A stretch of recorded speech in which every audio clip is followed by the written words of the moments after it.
vamos bater em cachorro morto porque o Olavo morreu. Mas o pensamento do Olavo ainda não. Mas vai morrer, porque esse tipo de gente, de guru, vive de público cíclico. Ele convence no começo, mas se as pessoas forem ler alguma coisa, que ele fala para não ler, ou se forem ler ou estudar por qualquer conta própria, elas tendem a se divorciar dele.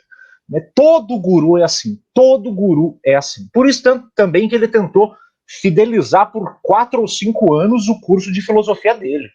Tinha, né, um acordo ali moral que ele fazia com o aluno. Isso foi, eu ouvi de um ex-aluno dele, que ao comprar o curso, se assumia o compromisso de não desistir do curso, de finalizar o curso, né, de pagar mensalmente. Você não podia sair do curso. Então você ficava ali fidelizado por 4 ou 5 anos, pagando cerca de R$40 ao mês, se eu não me engano, isso de acordo com o depoimento que eu vi de um ex-aluno dele. Eu já voltei a me alongar de novo, daqui a pouco a gente volta.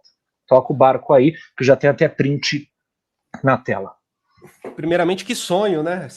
Alguém vai ter o compromisso de, durante 5 anos, te pagar a mensalidade para você dar um curso de filosofia que basicamente não tem roteiro e não tem fim, né? É um curso permanente.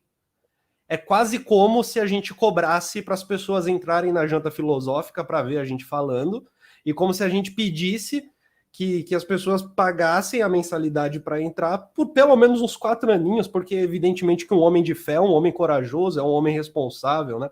Evidentemente o homem de fé é um homem com compromisso, né? Você não, dizia... E o pior, fica à vontade. As pessoas assumiram esse compromisso verbal, porque parece que não existe nenhum documento firmando isso, mas o cara morreu. E o curso não foi terminado.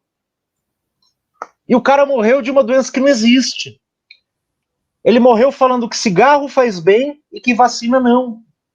Eu fumo, mas cigarro não faz bem, gente. Talvez 1 ou 2 ao dia no máximo para prevenir a inflamação intestinal. Mas no máximo.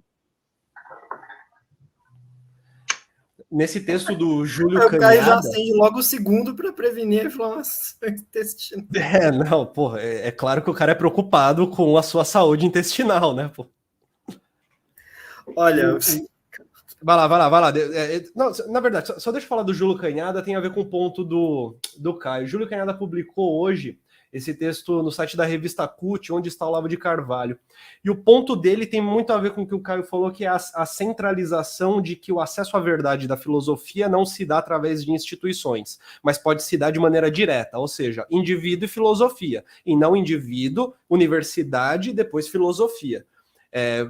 Assim, é uma ideia boa, né? Você pode chegar direto na filosofia, você lê lá a filosofia direto, você pode ser autodidata em filosofia, e convenhamos, filosofia é ler, debater, entender, discutir. Você não precisa de uma máquina, por exemplo, sofisticada para poder aprender filosofia e praticá-la, né? Para poder até fazer análise, se for o caso. Então, de certa forma, ser autodidata em filosofia, tecnicamente, seria mais simples do que ser autodidata em torno mecânico, sabe? Em, sei lá, em algo que precise, de fato, de equipamentos e todo um aparato, né? O ponto que o Júlio coloca no texto, e que eu acho sensacional, é que justamente esse acesso direto à filosofia, ele se dá num acesso direto a ele próprio, porque ele próprio é a filosofia. A filosofia é ele próprio, as suas apostilas, que são as apostilas do seu curso. No curso, não se lê o texto do autor, você até lê em conjunto o texto do autor, mas você tem uma apostila preparada já, uma apostila preparada pelo autor, para que você entenda como é que funciona o pensamento da história da filosofia, Então o cara também ele já tem planejado uma história da filosofia, que ele considera que seja a história da filosofia. O contato direto à filosofia nos cursos do Olavo, vai dizer o Júlio, né, no olavismo, é o contato direto ao próprio Olavo. É você conseguir trocar ideia com ele. É você conseguir falar com ele e ele te responder. E te dar as respostas para as questões, né?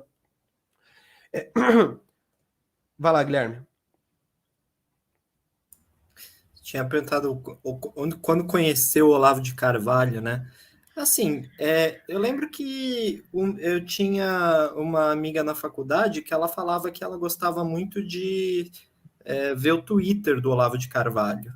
Isso já faz um bom tempo antes dele ficar tão pop assim. E era porque no Twitter dele tinha muito desse vocabulário mais chulo, né? Falava muito de cu, de piroca, coisa e tal. Parecia ser... O Skylab do mal. um Skylab do mal, uma espécie de fanfarrão, né? Assim como, né, o Bolsonaro foi considerado um fanfarrão, e a gente descobriu que esses fanfarrões eles são muito perigosos, né? E esses fanfarrões chegam no poder.